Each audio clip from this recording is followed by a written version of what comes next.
Progression, the way I like to describe it, is that it's kind of more of a time frame. So we need to overload, but we also need to overload over time.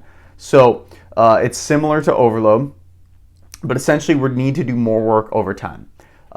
So some examples of this is building up to running a mile over 6 months. Maybe a 6-minute mile. We could say building up to running a 6-minute mile over 6 months. And the way we would do that is through progression. So day one, we can't run a 6-minute mile. So we're gonna have to take a step back. But then once we get a little bit better, once we adapt after applying that overload and stress, we will then have to progress and go a little bit further and then apply more overload, apply more stress to the body. If we're looking at bench pressing, so maybe your goal is to bench press 225 after 1 year of practice. So initially, maybe you can only do the bar. So that's your starting point.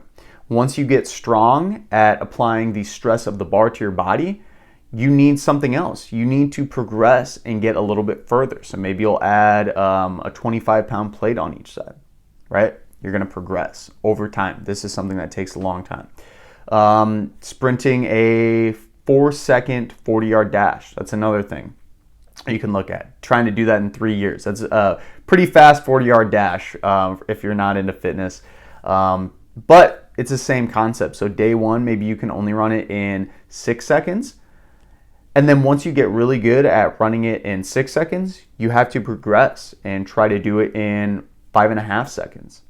And then over time, work through that. Additional overload over time is what leads to long-term fitness goals for yourself. So we progress through the use of overload, and this is kind of where the term progressive overload usually gets thrown around. They're very, very interchangeable, kind of hard to separate. So if you're saying progressive overload, it's basically kind of a redundant thing.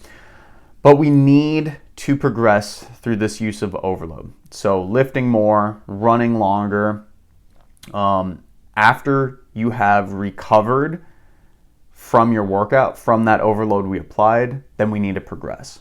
So the overload aspect of progressive overload is kind of the thing that happens. And then once that happens and we adapt, then we need to progress and get more.